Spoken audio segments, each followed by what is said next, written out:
I want to welcome everybody to the Daily Cheat Sheet. We do have a special guest with us today, special panelist, an extra panelist. His name is Mark Schiff. Brilliant, absolutely brilliant comedian, satirist.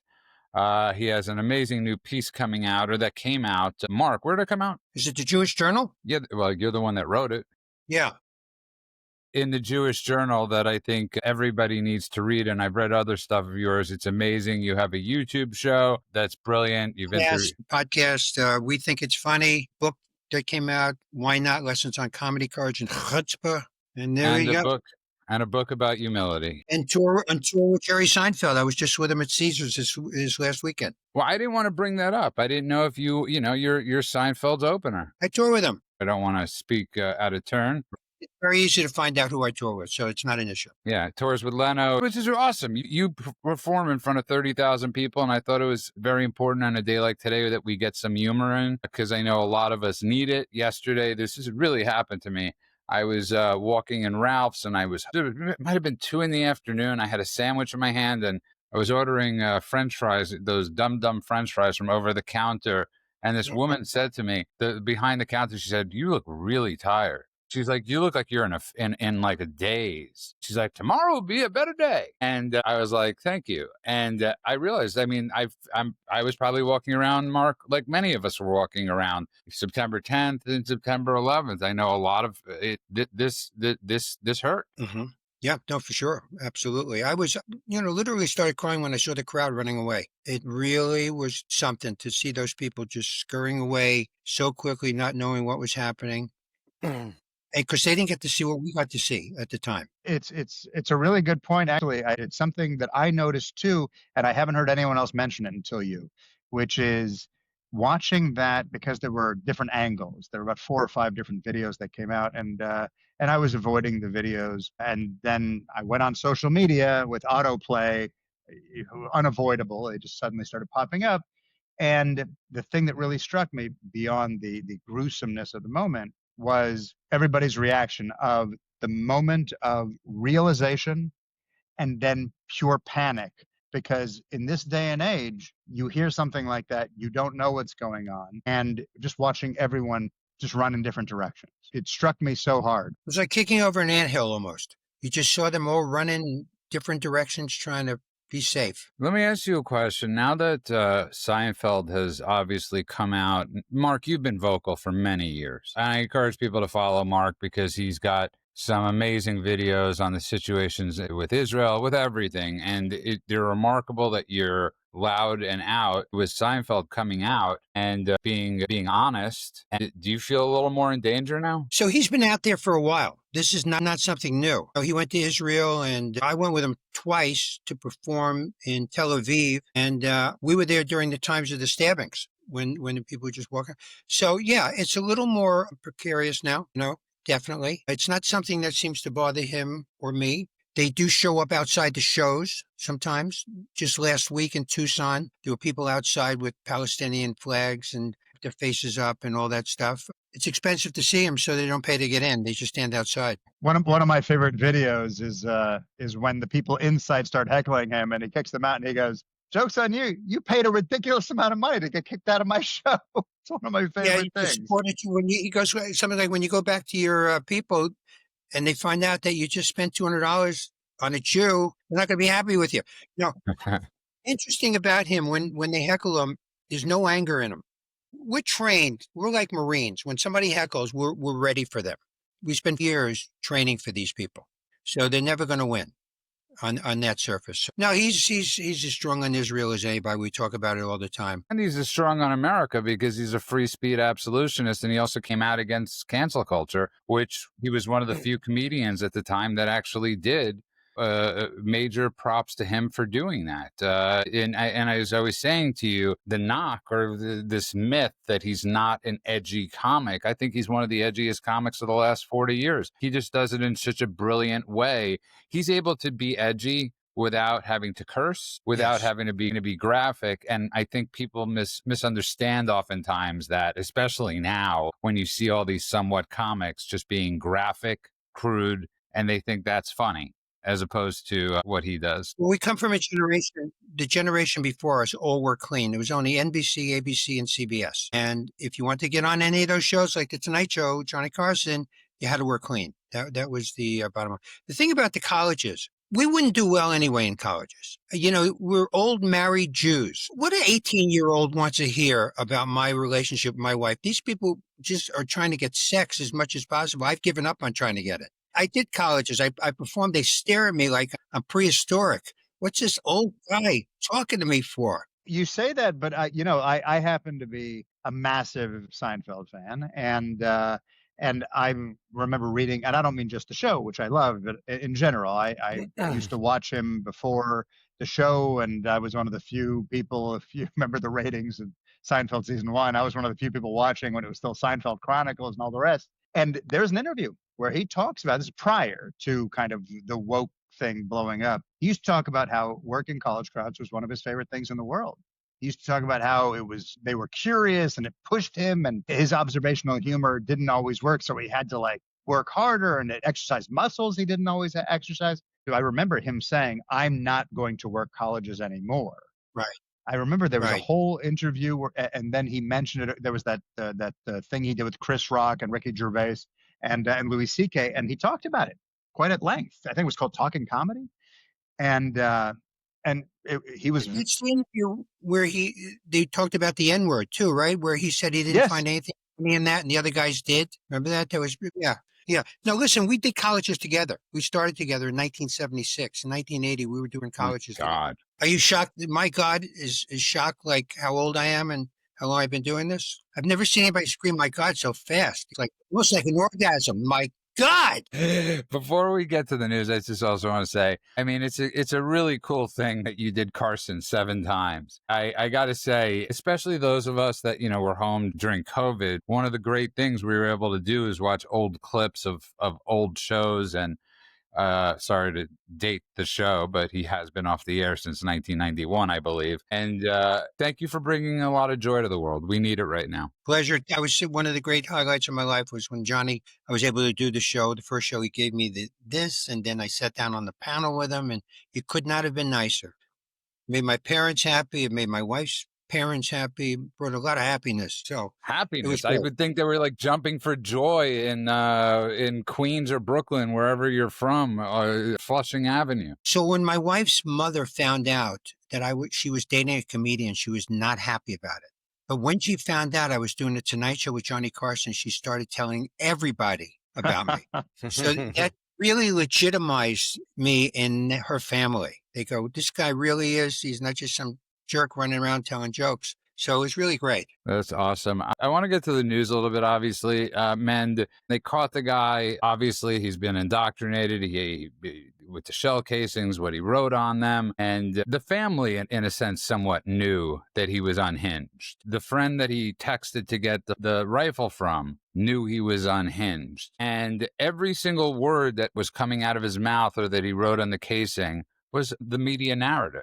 It was exactly, if you were watching an MSNBC show or a CNN show, he was using their talking points. And these are very scary times we're at. Yeah. Victor David Hansen had on a parent of a kid that is trans. And the parent was talking about the things that he's going through with his kid and the drugs that these kids are on. So SSRIs is the main thing, together with puberty blockers and all that other stuff. And the way this man describes his son and the change in attitude, he goes, there was a person there. He called his son asking about his well-being, and the response from the kid, he goes, it was like someone I didn't recognize. The tone, the cadence, the anger, the rage, all of that stuff. He goes, but most importantly, it was just heartbreaking. The person I was talking to was obviously him, but it was as if I was talking to a complete stranger. His cadence, his tone, it was like nothing I'd ever heard come out of him. It was disturbing, frightening, but ultimately heartbreaking. So these kids, and the way he talks about the trans community, it's a modern day cult. It has all of the hallmarks of a cult, and we have people in leadership positions. And then the same thing could be said about the radical Black people in the country that are calling for the deaths of whites. And you see it all over social media right now. It's okay. So when you have a protected class that can do no wrong, and they don't, they fall into the oppressed versus oppressors, and anyone who's oppressed can do no wrong, and there's no agency. They are not held responsible for the things they're doing. You are seeing the results of that. We're seeing it both in the trans community. We're seeing it in the inner city victim Olympics with, the minorities. And if you're a minority within a minority, you're even better than the minority. Like, there's no end to it. And ultimately, it just needs to be put to an end. They need to just go back to justice is blind, treat everybody equally. There is no protected class. It shouldn't be a protected class. And with this, the amount of money that the pharmaceutical companies are making off of these SSRIs. So we're talking about Prozac and all of these things. 10 years ago, if we talked to people about giving kids Prozac, I'm talking about Democrats and liberals, they would have taken pause and said, that's scary. That's serious. We should really look into that. Today, they're just prescribing it willy-nilly. So unfortunately, this is where we're at. We don't know yet what this person's obviously not trans, but well, we don't know about him and trans and the SSRIs, but we do know that the cult as a whole, is very, very anti-Catholic, anti-Christian, anti-American. They believe that they are being targeted. So this is another thing. If you believe that there are Nazis, real life Nazis running around America, white supremacists that want to kill you, then all of a sudden killing them becomes acceptable and in the range of possibilities. That's what's happening. That's why you're seeing these lunatics get on a train and slit a little white girl's throat and saying, I got a white girl, as she's terrified, looking up at him with absolute sheer terror in her eyes, not knowing that her throat was just slashed. She had no idea what was going on. So we're seeing the same thing there, and we're seeing the same thing with the trans community. Well said. And Mark, obviously, I don't think we've ever witnessed levels of indoctrination like this, where you turn on the it's almost exactly what they've been saying on television. We were talking in the beginning of the show with the comedian stuff. You parrot a comedian in the sense you parrot a joke. You don't parrot actually going out and murdering somebody, which is the next evolution after you call somebody a Nazi or degrade everybody. Yeah. No, we don't. I mean, as a comedian, I don't do that. I imagine some do. It's funny about this. If you look at a lot of comedians' acts, and it's interesting enough, we talk about killing people, it's an interesting sort of thing that comedians do. My mother used to say to me, don't make me come in there or I'll kill you, or I'll, these type of things that you say, but you say it in a funny way that everybody says this is a whole different situation.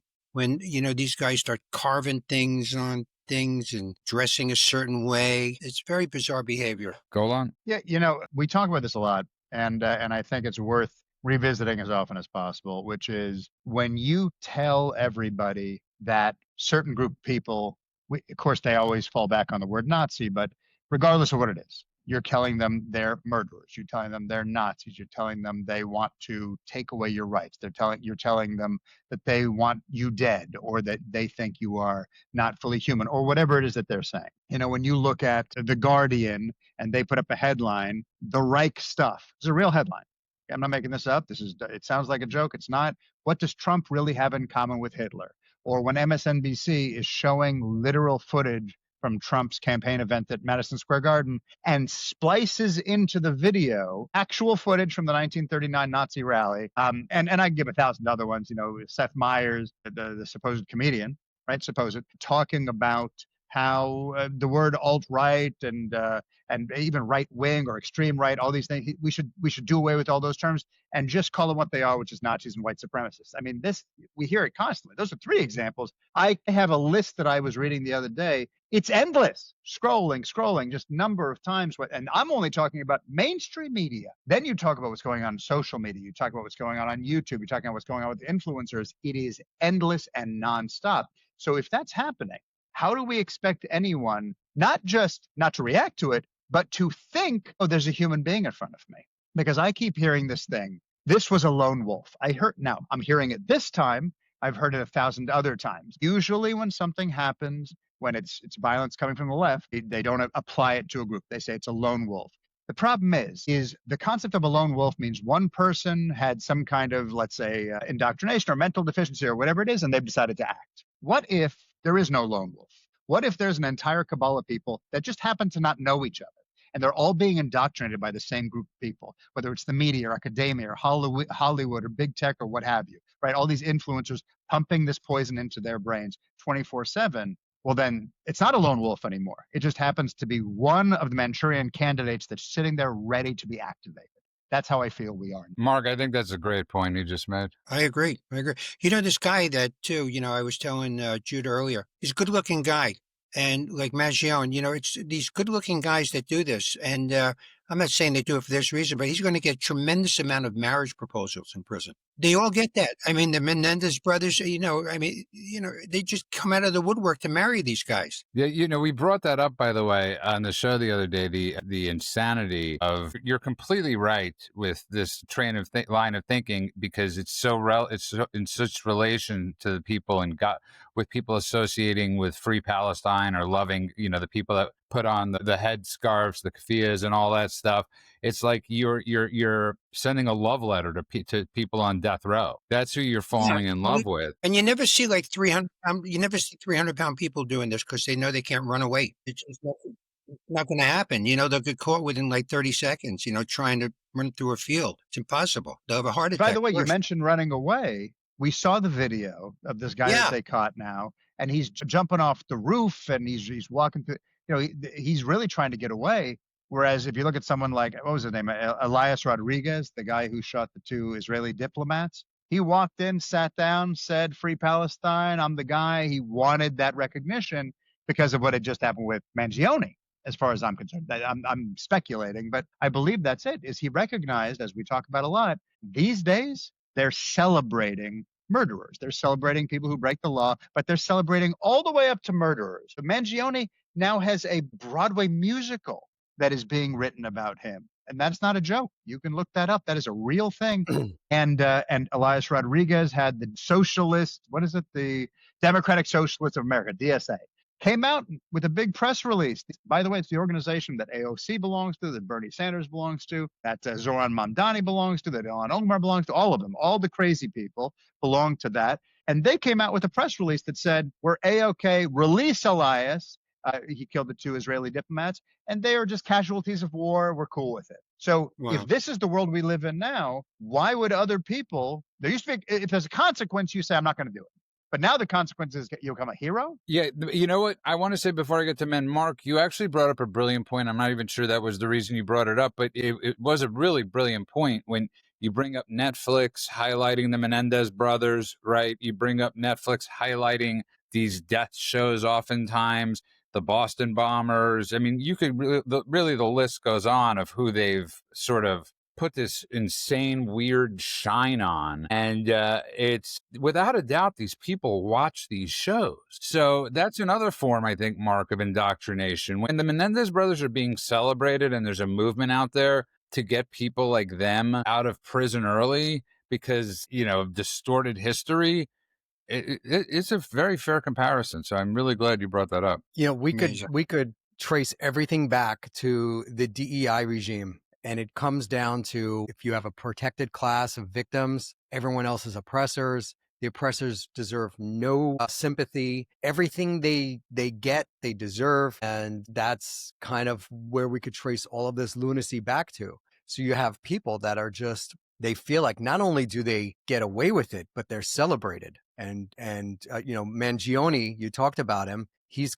There were bills in the California Senate named after him. They're literally idealizing this guy who's a murderer. He's just a cold-blooded murderer. He shot a man in the back. Shot a man he did not know in the back. And you talk about the guy who shot those diplomats in Washington, D.C., that the DSA, the Democratic Socialists, came out and absolutely supported him executing 2 civilians. It's worse than that. After he executed the 2 civilians, his gun jammed, so he dropped the gun. The victims inside, the people that were running for their lives, they were sheltering inside that museum, and he walked in. They thought he was a victim too, so they sat him down and they were taking care of him. When the cops arrived, that's when he jumped up and said, "I did it." So, I mean, the level of depravity and the it reminds me of the story that we talked about yesterday and 2 days ago of this old 67-year-old couple that were tied up in their home in Queens after they let a black guy in to charge his cell phone. And he wound up tying them up, torturing them for 5 hours, stealing their credit cards, and then set the house on fire. So they burned to death in their own home. And the only reason they caught him is because he was using their credit cards. But it's the same thing where the victims were being gracious to the perpetrator, to the person that committed the crime. And you see, it's a stark difference between the people that are the victims and the people that are committing these crimes. People committing these crimes are just complete devoid of human empathy or any kind of human feeling. It's just unbelievable that this is where we're at. Mark, I want to ask you a question. This is about 8 years ago. I had a friend of mine that called me up and said to me, I can't get away from the news. I just can't get away from the news. So I said to them, and this was about 11 o'clock at night, they called me and I said, well, stop watching the news. And they said, they're watching Kimmel.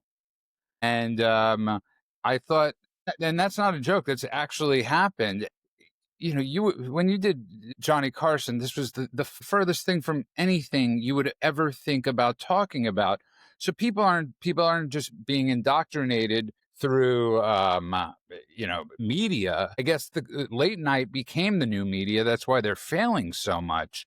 But they do. I mean, when Jimmy Kimmel comes out and apologizes, it's a little late. You had a role in this. People really have to look at their part in what they did to allow this to happen. That's true. By the way, Men was talking about stolen credit cards. Somebody stole my wife's credit cards, but was charging so much less than her, we let him keep them. So it was just things.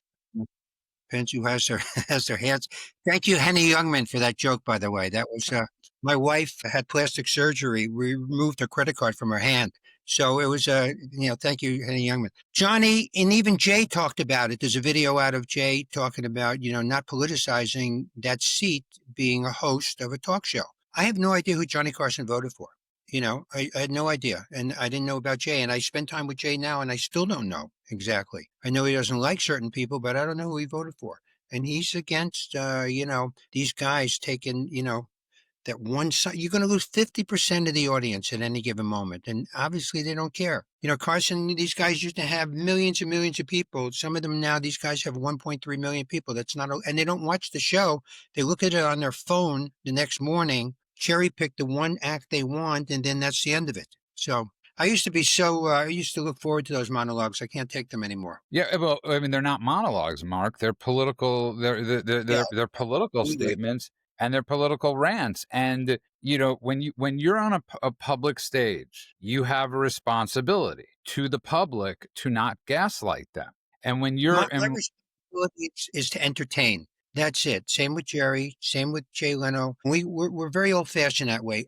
We're not trying to teach anybody anything. We're not trying to give them a lesson about life. We just want them to laugh, have a better time, and go home. Well, but, you're talking about entertainment. This extends across the board. You can't escape it when you're watching sports. You can't escape it when you're on social media. You can't escape it when you're looking at late night, as you said. You can't escape it when you're watching a sitcom. I remember back, I recall when CNN suddenly made 24-hour news a thing, right? And when that happened, it was a big deal because it was like, now we can learn things 24/7. So I thought, okay, this is good. This is educational. We're going to be able to walk away more informed, et cetera, especially coming from Israel, where even the kids know what's going on politically, but not in a psychotic way, like what's going on in the States. So I thought this would be good, only to realize there isn't news that is worthy of being told to you 24/7. So they had to fill in the gaps. And in filling in the gaps, they just decided, okay, this is how do we keep eyeballs? Through outrage, through anger, through fear. And so we need to fill in the gaps with these three items. No better way to do it than to make everyone scared of someone. So who's the boogeyman? No greater way to do it than to tell them this is the thing they should be afraid of. And to do it, if there's 3 hours of actual news, we got 21 hours of fear to fill here. And so that was really where it began. And then it just continued to eat everything else along the way. And it used to be that news was a lost leader because not that it was ever truly nonpartisan, but at least it purported to be nonpartisan. And so the idea was, we're not going to kowtow to one side or the other. We're just going to inform you. We're just going to deliver facts. And then once it stopped being a loss leader and started being, like with the Today Show and things like that, started being a profit center, It went off the rails, and it has now gone to the point where everything is touched by it. It's a real nightmare. And most people say, that I know, they go, I got to stop watching the news. I got to stop. I can't take it anymore. They get so upset, so angry about it. I've cut back a big percentage. I'm pretty good at stopping doing things. That's one of my assets in life. I can Well, stop. cutting out legacy media is absolutely a must. These entertainment shows, late night entertainment that turned into just branches of Democratic Party talking points, it's just a waste of time. They should all be shut down as well. And by shut down, I mean people should just stop watching it. It's viewership. If we could get rid of the viewership and then pass a law that you can't do any pharmaceutical advertising on TV like every other country in the world has, there's no reason for us to be advertising Ozempic and Prozac on TV. That's for your between you and your doctor, not for a pharmaceutical company to be marketing to you that then you then go and call your doctor and say, oh, I heard about this great new drug. It's absolutely ridiculous, but all of these news outlets would go out of business. And that's what we need. By the way, nobody is watching those shows, man. They're losing between $40 and $50 million a year and often more because nobody's watching them. They were being floated by basically being political outlets. That's so you said they shouldn't be watched. They're not being watched. And that's why, for instance, Colbert's going away. Well, there's really three prongs to that. But one is, viewers have stopped. That's number one. Number two is they need to unbundle cable packages. So that's another big revenue stream for these guys where you want, let's say, HBO, and they say, oh, you need the bundle and you're going to get whatever MSNBC is in that bundle. And then they have to pay MSNBC. So in a sense, you're paying MSNBC.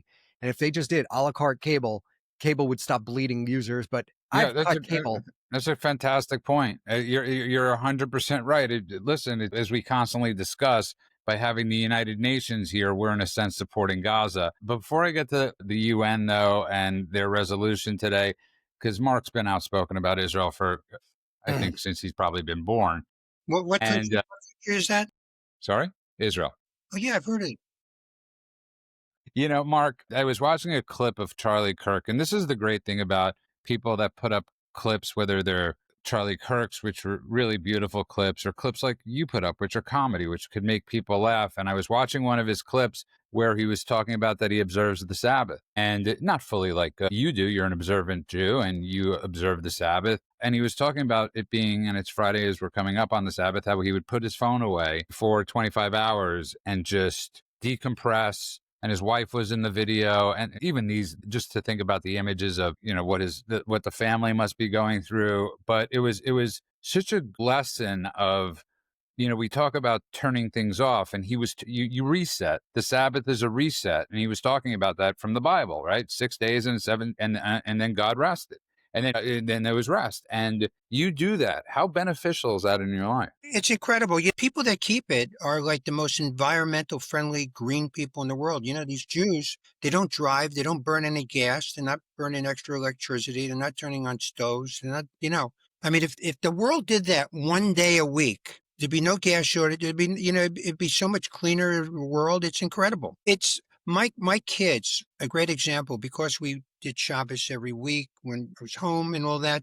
My kids can actually sit at a dinner table and talk for 2 hours. They can hold conversations, and that's an amazing thing to see. And that's because of Shabbos. That's impressive for a 3-year-old. Yeah, it is. You're absolutely right about that. I think that's sorry. But Golan does it also. Every week we film at a certain time or record at a certain time because he runs into the next room when we're done with the show, and he's in Barcelona, and he has Shabbos with his wife and kids. And I know Mendo, I go to the kosher store every Friday, and this isn't the hour of Jewish power we're talking about here. We're simply saying ways of cutting the cord.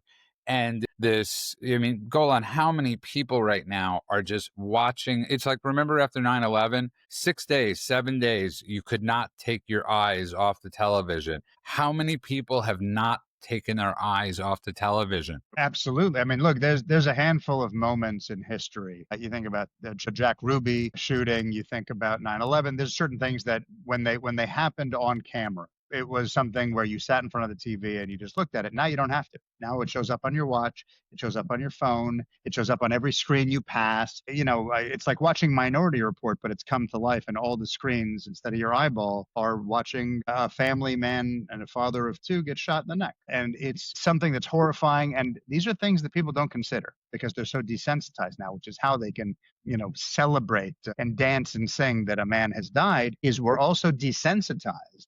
But these things have an effect. You can't watch stuff like that without it having an effect on your psyche. You can't watch stuff like that without it having an effect on your soul. And right now we're having more and more people who are watching thing after thing after thing. And just this last week where we got to watch the videos of people dying. And we can go back and see 1,000 of these things that people now look at it like it's no big deal. And that's how you get someone saying, I think I'm going to go take a shot at somebody else, or I think I'm going to go stab somebody else. Some of them, the guy on the train in North Carolina, from what we've been told, he's mentally disturbed, et cetera. We've talked about that a little bit. But there are plenty of people who are not mentally disturbed, but have been indoctrinated into thinking this is okay. And I think that all comes from the screens. This morning I watched them talk about catching the guy, Patel, and all those guys. And at the end, this woman says, is there mental illness in this family? And I got very upset at that. Well, first of all, there's mental illness in every family. Somewhere you can find somebody that's completely out of their mind. But to blame it on them, and I was upset with that question because that's like one of the first things they asked now. We discussed that yesterday, Mark, and we've made a new rule on this show, sort of, where we don't call these people mentally ill. No, we call them evil. We call them evil. Yes, and call them evil. And the reason I say that is because it's a knock on those that are actually mentally ill. It's a knock on those that are actually bipolar. It's a knock on those that are suffering, that really, truly need our help. Because there are a lot of people out there. Great friend of mine's brother, one of the nicest, and we all know these people. There's nobody that shines like him when he's on his meds. There's something about being bipolar that you stop taking your meds and, you're sleeping, you're homeless. And that's mental illness, not this guy that planned and plotted this whole thing out. That's called evil. That's called the son of evil, or whatever you want to call it. But getting back to it, Mend, and Mark, thanks for bringing up that point. And Mend, I wanted to go to you on this because you're very careful with your children. You're very careful with yourself. It's something we talk about on this show often. And it's something all three of you share in common, is this separation. There has to be a separation between the real world and your world. And you do it remarkably well, man. I was talking to a friend of mine this morning whose daughter is a pro-Hamas lunatic, went through Berkeley and came out pro-Hamas lunatic. And he goes, he messaged me and he goes, I'm with my daughter this weekend and I can't talk politics. I can't talk about Israel, Palestine. I can't talk about any of it because it's gotten to the point where that just ruined the relationship. And if he mentions anything, she flies off the handle and then they have no relationship. And he goes, I'm stuck. I want to have a relationship with my daughter. Yet at the same time, she's so misguided on this stuff. And my answer to him was, unfortunately, you missed the boat. You missed the boat. You should have educated your kids. They should have been smarter than that. It's not even smarter. It's better educated. She knows nothing about history. And her first response. It's inoculated against indoctrination. Exactly. That is so well said. So perfectly said. That is exactly what I'm doing. When October 7th happened, her first reaction was, those Israelis, they're always trying to steal more land. I'm like, what in God's name is this kid talking about? So I told him, I am educating my kids so that they don't get miseducated by the likes of the people who screwed up your kids. My kid went to school. She's in 6th grade. She told me, on the way to school, we talked about Charlie Kirk getting shot and why it was done. Is because the left doesn't believe in dialogue. They believe in bullets. This guy, the only thing he did wrong was try to sit down with people and say, prove me wrong. Let's debate. And he was open to that. Anyone, and especially those who vehemently disagreed with him. Those were the ones he most encouraged to sit down and talk. Some kid in her class was saying, 2 kids, she's like, they were celebrating. They were saying Charlie Kirk deserved it because he was such an evil, wrong person. And I said, and what did you say? She goes, I didn't want to talk about it. I said, good, that's fine. You don't have to. You're not the one that needs to do that. She goes, they just don't know. And they're Democrats and they hate Trump. and everything to them. I said, but they are cheering on the murder of a dad. His 2 kids are growing up without a dad now. The wife is without her husband. Over what? Over speech? Over not agreeing with his political views?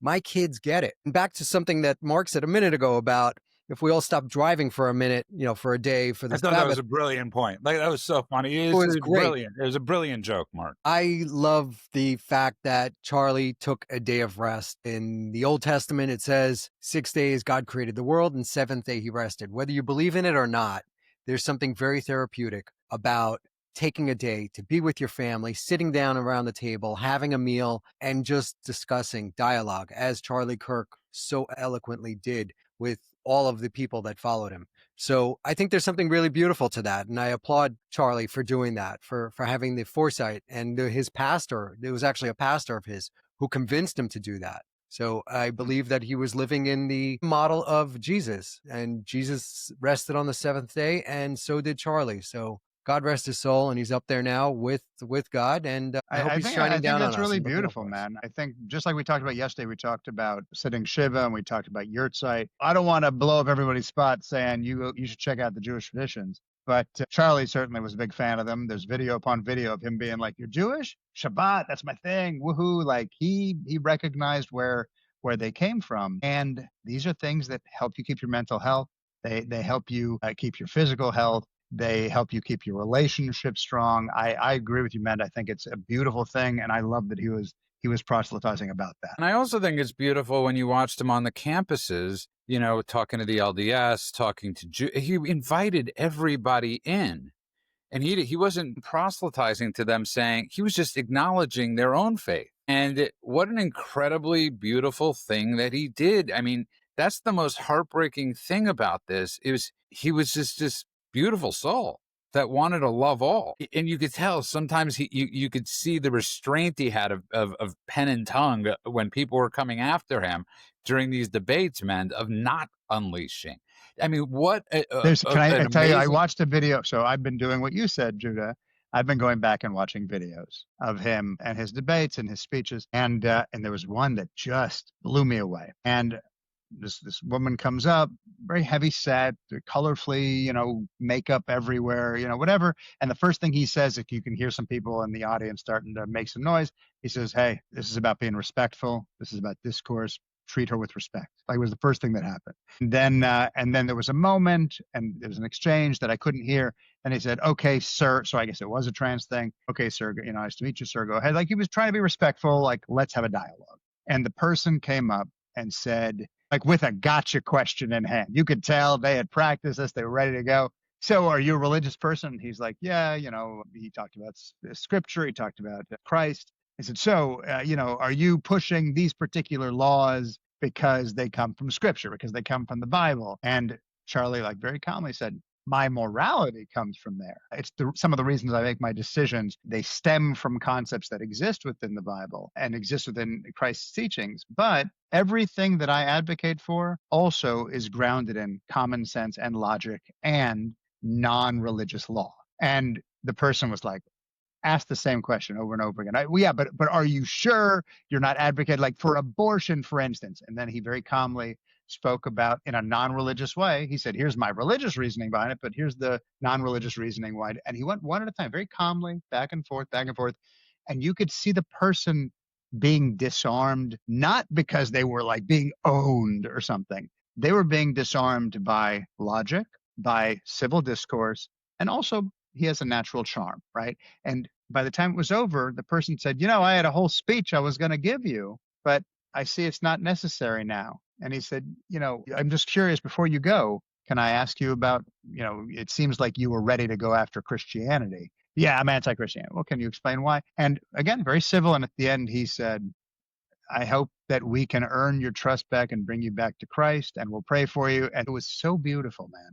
So beautiful. There's a lot that we could learn from Charlie. The guy, especially that, I sometimes go to No, quit. you're I go fight fire with fire. You're the exact Throw 'em up. opposite. You're the exact opposite. And I've shared the story. I mean, men that made a grown man cry. And I'm not going to get into the reason for it, but it was one of the most uncomfortable 50-minute car rides of my life as I'm driving. I didn't do it in a mean way. It was in a logic way. I know you didn't. It was just a straight conversation. I know you didn't, but it was quite the car ride of my life. So I thank you for that. And as we're closing out the week, I just think that everybody could take that lesson. From Mark being on the show, I'm so grateful that we had him on. It's just take a little time. Even this weekend, I didn't want to get it so much into the details of the shooter because we don't know all the details of this shooter.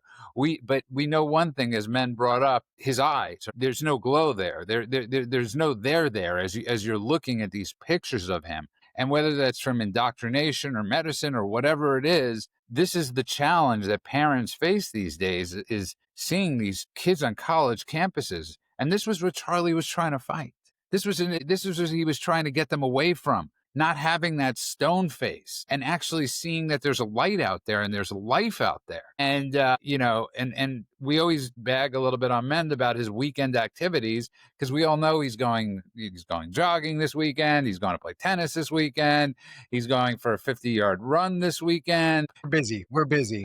Get your asses out of the house and try to celebrate and live life a little bit. Absolutely. There was a thing that I posted on social media, and it said basically, if you're feeling depressed, if you're feeling lonely, if you're feeling helpless, if any of these things, go for a 3-hour hike. Go for a 3-hour hike. Before you take any meds, before you call any doctors, before you do anything, go for a 3-hour hike.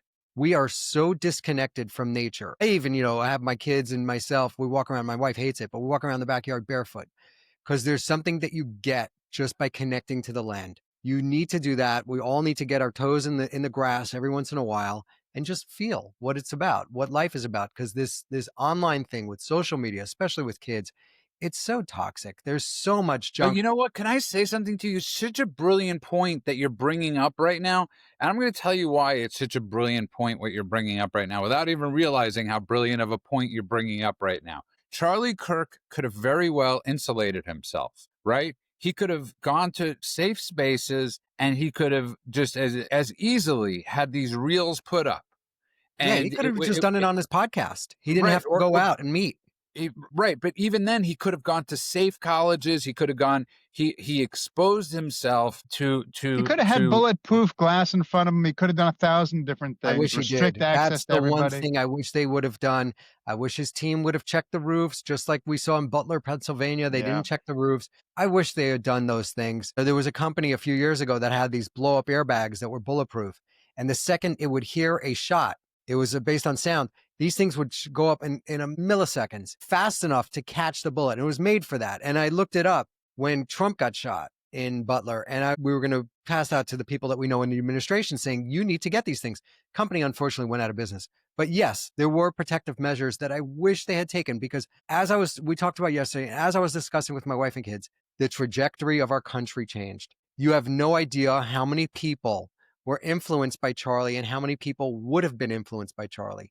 And Charlie could have been president within 10 years. I mean, this guy... I believe he would have been. He would have been. His head was on straight and he had a massive following with Turning Point Action and Turning Point USA. And that is gone. And the thing is, here's the biggest thing. The kid that killed him is going to regret it one day. I don't know if it's going to take a year, 10 years, but one day they're going to realize what they've done. Not just the devastation that they did to Charlie's family, but the devastation they did to the country. And they're going to regret it. And that is something you cannot take back. When there's a criminal that's gone through a trial and they're convicted and then we put them on death row, they still get the chance to appeal. We still try to give them every out to try to save that life. Here, this guy, just based on some ideology, killed a father, killed a giant of a human being, and he cannot take it back.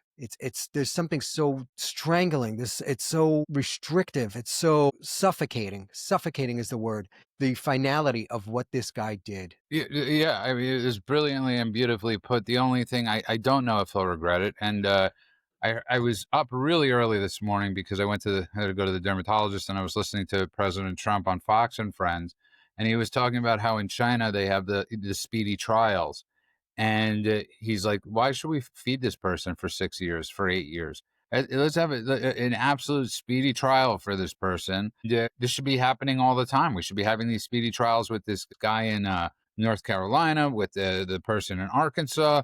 These people, they don't need to be on our earth any much longer. And we don't need to be feeding them. We don't need to be. We don't need anything. I don't want to see a trial. I don't want. By the way, this. I think that it's America certainly should be doing this. We have these laws in place for a reason, and doesn't mean they shouldn't get their day in court. They should, but we don't need to drag this out for years and years and decades and let them grow old calmly and nicely in prison. And I say the same thing about Israel. By the way, I think there are a lot of Western countries that need to remember that sometimes 100%. putting these people out of their misery and out of our misery is way better than feeding them and coddling them. The Supreme Court in Israel just passed a law that was, we're not feeding the rapist murderers from October 7th enough food. Israel hasn't executed anyone since 1962. That was Adolf Eichmann. 1954, I think. No, It was 74. 1954 where Was they it 54? changed it, where they took away the death penalty. I thought except 62 they made the exception with Adolf Eichmann because he was a war criminal. because That's where because of These these guys are war exactly. criminals. They need to That's have public right. trials and public executions. But That's that exactly right. delineation is a false delineation, because if we are in a world where they think they're in a war and are clearly walking around with sniper rifles, getting on roofs, going through military operations in order to take out people that they think are worthy of being taken out, then they are war criminals. Yeah, and I really think we need to start. All these people. There were people around them that knew something was off, and I don't know what. Listen, in Israel, if somebody blows up somebody goes on a homicide mission and kills people, Israel then goes to that person's house and demolishes it.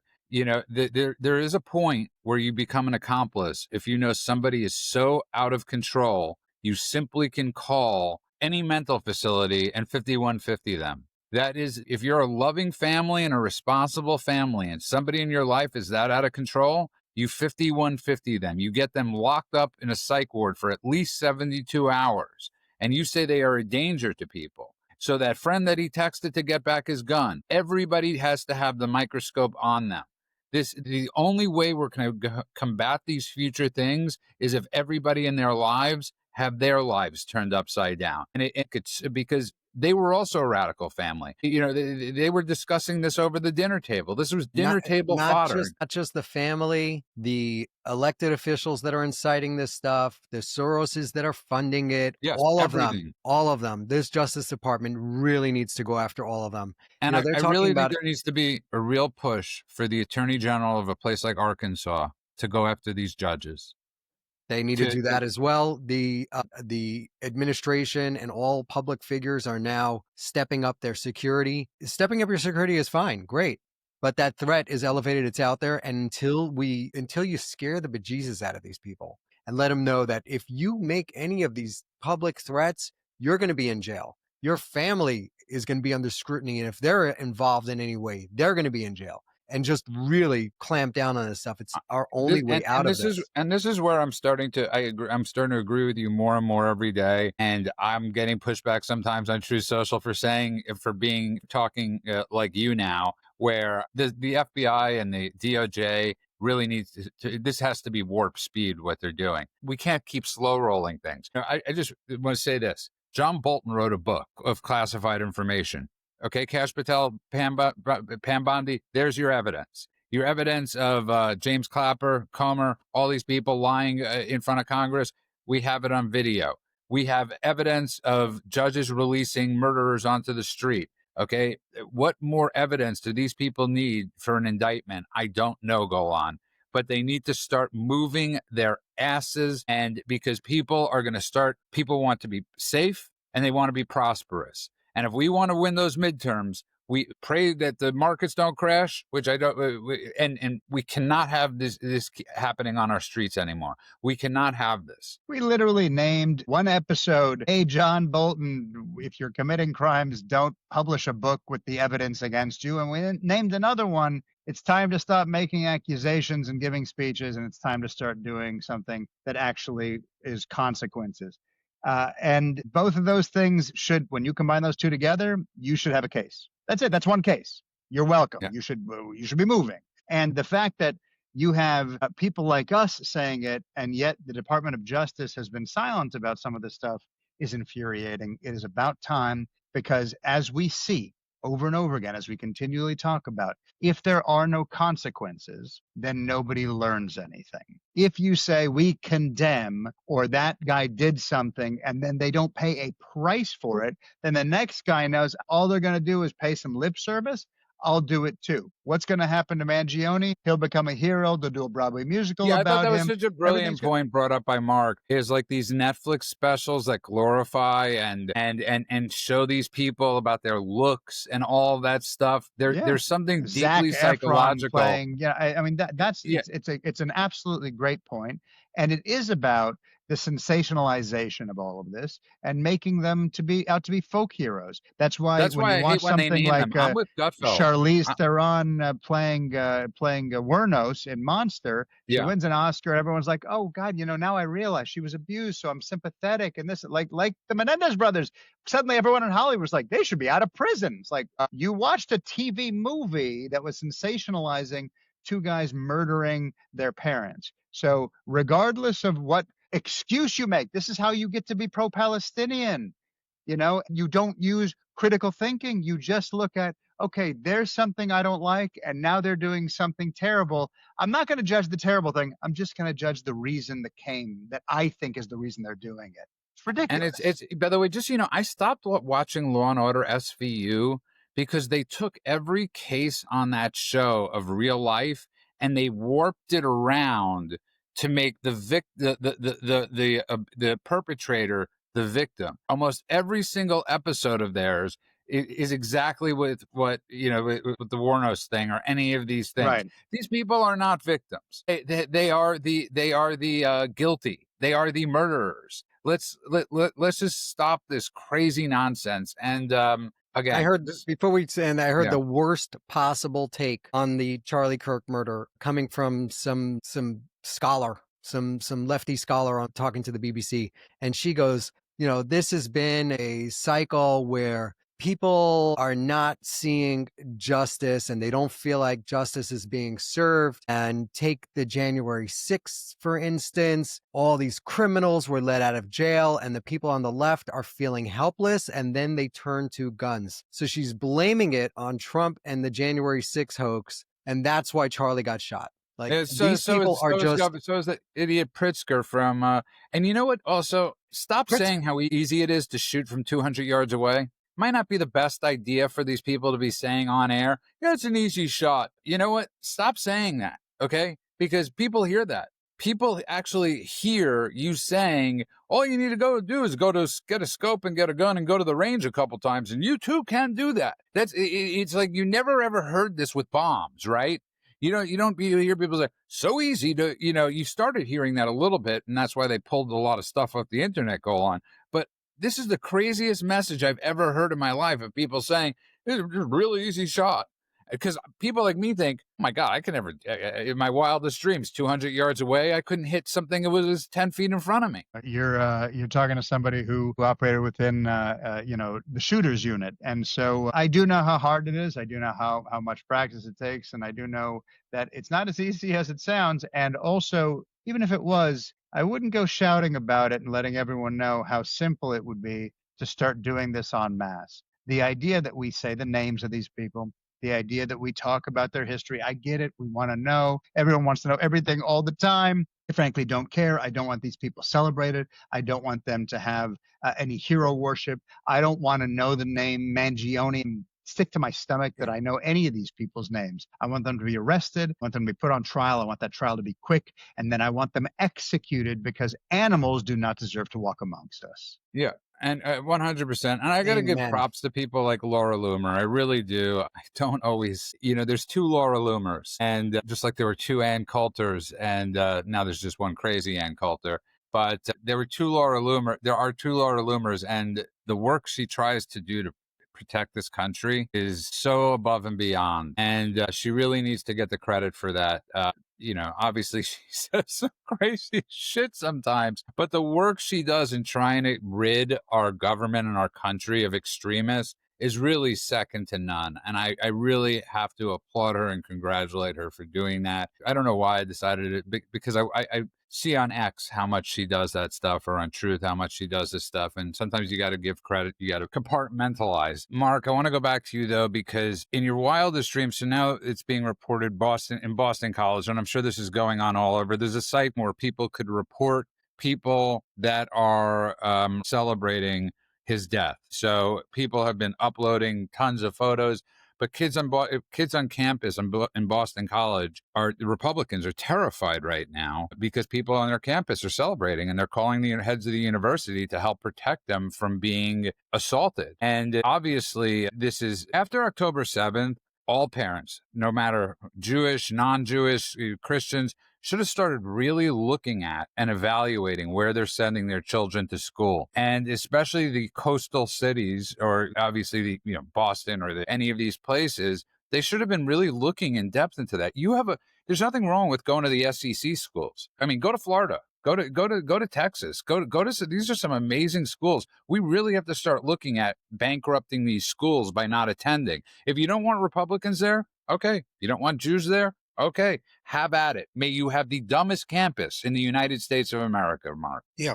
My kids went to University of Maryland, and when they went there, it was pretty good. They had the Hillel that they could go to, and you could walk around with it if you wanted to wear yarmulke or whatever. Nobody really bothered you. It is different now. And this is something I talk to my kids who have children now, how important it is to send them to the right place, because otherwise they're going to come back indoctrinated and hate the family and go against. It's a terrible thing. So I'm very aware of it. I'm out of that system now because my kids are out of school. They met their wives at college. It was a beautiful thing. This is a conversation, I think, that has to be had. You're watching Marco Rubio ban people that are foreigners that are celebrating this, which I think is great. But we have to seriously look at sanctions on schools, even more sanctions on schools for not keeping people safe. You go to school, the job is, just like Mark said, you go to a comedy event, their job is to entertain you. You go to a college, their jobs aren't to teach you anymore, it's to indoctrinate you. And the same thing happened in comedy. You turn on late night, indoctrination. You go to colleges, indoctrination. It's everywhere. Everywhere's indoctrination. And to the point that what you guys were saying, you're watching an entire world that is basically designed now to destroy people's moral values, to destroy their ethical values, and to destroy families. I'm a professor. I've been a professor basically since 1997, universities all over the world. I've been all over the place. And it really mattered to me. It's something that I've talked about with my wife. We met in college. And so it's one of those things that mattered. And since October 7th, and especially since the explosion of all the anti-Semitism on college campuses, which has not abated, I absolutely don't need my kids to go to any university. I don't need them to go to college whatsoever. Which was something Charlie Kirk advocated for. Absolutely, he did. And the funny thing is, for a long time, and I listened to Charlie, for a long time, I was like, that's the one place he's wrong. You don't go to that college, but go to another one and learn something. I am out. Because at this point, I firmly believe that university indoctrination, which took 20 years for the Qataris and the Muslim Brotherhood to take over, it's successfully done now. That indoctrination doesn't just ruin kids' brains. It destroys families and destroys futures. And if you send your son or daughter off to college, even if you can be proud, you saved up for years, maybe it's the first in your family, whatever the situation is, you're doing it because you want them to get a good education. You want them to have a better life. Do you ever imagine that 6 months later when they come home for Thanksgiving, they look at you like you're a villain, like you're a monster, that you voted the wrong way, that everything you believe in, including God and everything else, or America is now the bad guy? That's all it takes, is a very short amount of time. I remember listening to a professor at Duke University talk about this, and he said, imagine if you don't, like what Men's doing with his kids right now, what I do with my kids, we have these serious conversations. We wait until they're ready to process it, and then we have these conversations. We trust them to be able to listen and process the information. But imagine if you don't do that. If you're coddling your kids, as we talked about yesterday, instead of being a parent, you're a friend. So you don't bring up anything challenging. You don't screw up their worldview. Everything's fine. Don't worry about it. You helicopter parent. And then they go off to university. And it's the first time they're on their own and they don't know a damn thing about the world. And on day one, someone knocks on the door and says, and this is the sentence that they actually say, hey, do you want to help stop a genocide? What's the answer to that question? Of course, the answer is, of course. Oh my gosh, whatever I can do to help. And they go, here's the pamphlet, and you're in, because you never knew anything. And that goes for the Jews too, especially the Jews who don't learn their history and who don't understand the reality of who they're up against. So this is deliberate. The universities thrive on it. Alienating kids from their parents at this point means turning them into the perfect little disciples of academic priesthood. And the academic priesthood today is jihad, period. When my kids went to school, in college, they were prepared. They knew that being a Jew was a good thing. Dennis Prager talked for the last 15 years about not sending your kids to college. And I know Judah Pearl, Daniel Pearl's father. Yeah. And whenever I he know him sees too. Yeah, the first thing he wants to do when he Just sees so people know who did, please tell people, because not everybody remembers who did. This is how much did we bring this up often. So much has happened. We often forget so many of these stories. So please tell people who Daniel Pearl is or was. he worked for the Wall Street Journal and he was decapitated. They killed him. Yeah, he was kidnapped in Pakistan. He was lured. And he was lured to Pakistan in the hopes of doing a story for the Wall Street Journal on the Taliban. They wound up kidnapping him, and they brought him out into the desert, and they made him state that he was a Jew, and then they chopped his head off. Right. He did say his last words were, "I'm a Jew." But his father, whenever he... But just wait, sorry, I just got to correct you, Mend. They didn't force him to say he was a Jew. Right. He said, I'm going to say this as my last words because F you. And he said it's one of the things that he said going out on his terms, just to be clear. So when I see his father, all he wants to do is laugh. He doesn't want to talk politics with me. He doesn't want to talk about his son and what happened and bring that up. But he just hopes. And it's a beautiful thing to be able to take a guy like that who's certainly been to hell and probably still is in it many days to get him to laugh once in a while. Well, that's what you were doing when you were in Israel performing with Seinfeld. Is the same thing. And, the world's gone crazy, and the people in Israel, while they might disagree with each other, 80% of them agree on one thing, that there can't be a two-state solution, which was voted on unanimously. Obviously, America did not vote for this in the UN today, in that cabal of pure evil. And Mark, did you ever in your wild, you did, I know you did, because we were talking about this last night where you've been, where some of us saw or knew what was coming. This was the next evolution to happen at the United Nations because we refuse to kick it out of our country. Right. No, I the word solution too. We know that's two-state solution, like it's actually a solution. They put that word in there, like this is going to fix it. This is what we need to do here. You and I talked, and we're not there yet, but I had a conversation last Shabbat with some people about, have you thought about if it ever came to that, who might hide you? It's a weird thing to think about. But people are starting to think like that a little. Well, and I've got family in Israel. Of course, in Israel, there's the military and there's bomb shelters and all of that. But we saw what happened on October 7th. These days, the gun laws have been loosened. A lot more people are armed. And I think a lot of people are saying, I'll hide myself and I will protect myself. And I think that's important. I think it's important worldwide. But I think about what the UN is doing. It's a great point you made about the word solution. First of all, whoever came up with the phrase two-state solution definitely was using that final solution terminology. I was about to say it was not right. It was not right. 100%. Yeah. And what they said at the UN, oh man, they talked about, this is the phrasing: concrete, time-bound, irreversible, it's a very important word, steps towards the two-state solution. They went through some performative measures. We condemn October 7th. We also condemn Israel and fighting a defensive war. We don't want Hamas. We also condemn Bibi and his government. We think the Palestinian Authority, or the PLO, if you want, should take over. These are the people still paying terrorists for murdering Jews. They went through an entire thing, and they said, most importantly, they want to deploy a temporary international stabilization mission. Now, I won't go into an entire rant on this, but I just want to remind everybody the last time the UN said they were going to do this. In 2006, after a war with Hezbollah, the UN sent in a group called UNIFIL, the United Nations Interim Force in Lebanon. They had this mandate to keep the peace, to disarm militias, and most importantly, to prevent Hezbollah from rearming in southern Lebanon.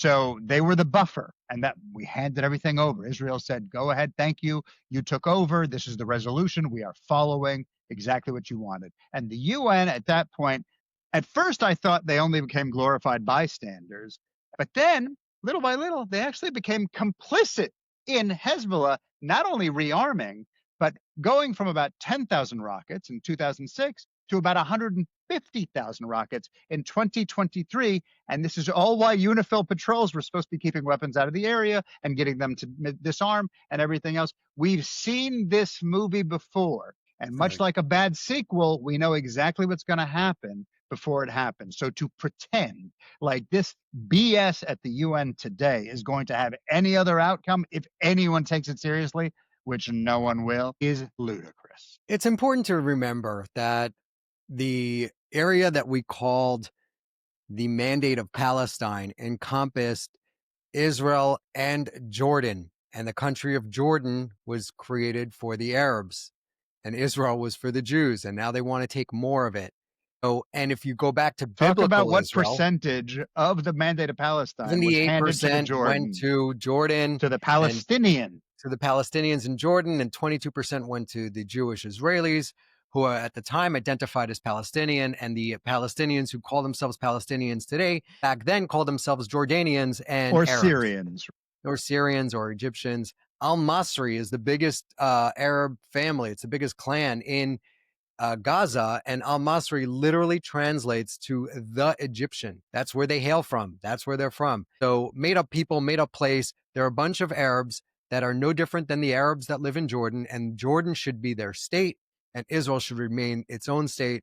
And these fools that are talking about chopping it up, the Arabs that identify as Palestinian keep on saying that they want to do October 7th over and over and over again. So what do you think is going to happen in the next war? You're going to give them a little piece of land. They're going to lose it again because they are genocidal. We already gave them a little piece of land. We already had a pilot program. We tried it with Gaza. You know what? We're going to walk away. 2005, we're going to walk away. We're going to give you the land. Let's, and just like any other provisional thing, no, we didn't say, and here's your Air Force. And we didn't say, now you get to do whatever you want because we've seen what you do. So this is a test balloon. Let's see what you do with it. Here's some greenhouses. Here's some water pipes. Go ahead and make it work. And instead, they knocked over all the greenhouses, burned everything to the ground, pulled up the water pipes, turned them into rockets, brought Hamas into power, and have launched a nonstop war against Israel ever since. And we've already seen it. So now that we know that, just like the thing with Hezbollah, with UNIFIL, we already know what's going to happen. So do we have to close our eyes and just go la la la and pretend history doesn't exist? Mark, I think it's thank God for people like Bibi right now. I know he's much maligned. He's the Trump of that region, and he's the easiest target. But what he's doing with annexing Judea and Samaria, also known as the West Bank, is a brilliant move because it becomes their land again. And no matter what the UN tries to do. So I wanted to, so obviously that's such a brilliant move, but I was really also more interested in when you do perform in Israel, what does the crowd come up to you and say after? That must be the greatest experience in the world. Yeah, it's absolutely incredible. They're so happy when we Americans come over there and perform for them because there's so few that really do that. And they're just grateful. They're just packed with gratitude. Checking into a hotel, they're happy to see you. Walking into a store, they're happy to see you. It's amazing. And not just me, Jerry, he could probably become prime minister if he wanted to. I mean, it's like they love him there so much. It's incredible. He was just saying the other day how this woman walked up to him and just thanked him, started crying in Central Park. He was walking and she came over and started talking to him. So there's no end to the gratitude that these people have for. I'm going over there in November and we're setting up some shows that I'm going to do. And I'll be there from November 17th through the 30th at the, Oh, I'm sorry. I'll miss you. I'll be leaving October 3rd. We're going to a wedding too, which I'm really looking forward to. A lone soldier family. Their son is getting married. He probably spent over a year in Gaza. He's getting married in Israel. And it's going to be quite the shebang with his soldier friends coming to the wedding. It's going to be incredibly joyful, but also, They lost a lot of their friends. So it's going to be one of the great experiences of my life. And I'm looking forward to going with my wife. That's incredible. And I know you have to go, but where could people, I know you didn't come here to plug yourself, but I love your show on YouTube with your podcast. And it's more than a podcast. It's a great, it's filmed extremely well. He goes around they have him and his Danny Lobel, partner. my partner. Yeah. Say his name one more time. Danny Lobel. It's called We Think It's Funny. And he has a podcast bus with 4 cameras, 4K. It's really incredible. And we have great guests and we talk about Israel. We don't get into heavy politics, but we talk about the beauty of it and what we love it. And we have people, there's this guy who only listens to Talmud on podcasts. I can't imagine what he's like to actually sit with. But he says the only other podcast he listens to is our podcast because somehow he feels we're dispensing some Torah. I'd like to know how he comes up with that. But it's extraordinary. So We Think It's Funny is our podcast. And we just try to be funny and entertain. That's really it. And we sprinkle in some beautiful Israeli stuff. Now, and you really are you're a great man, and you're absolutely hysterically funny. Obviously, when talking about politics and the day and what we're discussing, it's hard. These are hard times, but these are needed times for comedians like you because people. I walk away often watching these Netflix specials, and I don't find them funny. I don't get relief out of it. But when I listen to you and I listen to people like Seinfeld, and if it's okay, just one more second, we had this discussion last night. We were talking about that the older comedians, and people always wonder why Jews don't speak out enough or more. The older comedians would have been way more outspoken than the modern day comedians are. That's my new article, 3 Jews Walk into Reno. We did a show in Reno a couple weeks ago. Avi Lieberman and Howard Nave. We're all Jewish, and we had Abdallah after the show in the club. It was quite extraordinary. What's really important is to make at home, like I can make my wife laugh, which is extraordinary. All I have to do is ask her to have sex. She falls off the chair, hysterically laughing. Get up. She'll laugh for a half hour when I ask that question. So make your wife laugh. Mark Schiff, you can find him on Instagram. Where do people find you on Instagram? At Mark Schiff, or whatever that is, YouTube, markschiff.com. Just look for me. I'm around there. And just like Adam Baldwin has to disassociate himself from not being related to any of the Baldwins, Mark is in no way related to any Schiff out there other than the Schiffs that are in his immediate family. Can I tell you a quick thing about that? I was doing a show in Florida, and I took questions after the show, and a guy raises his hand and says, are you related to Adam Schiff? I said, no, I'm not. He said, are you sure? And he was trying to get me to say something nasty about Adam Schiff. I said, why do you care so much? He goes, because I'm his father. Imagine that. Wow. Is that a true story? 100% true. I did the show with Walt Benjamin there and Kathy Heller. We did a show in Florida there, and the guy was in the audience, Adam Schiff's father. Maybe he was coming to see if I wasn't like his illegitimate son or something that from a one-nighter. No, he was praying you were his son. Mark Schiff, from the bottom of our hearts, thank you for being here, and we will see you again. Thank you, Mark. Thank you, guys. Shabbat shalom, Mark. On that note, again, get off your phones for a few hours, get off your, just take a break.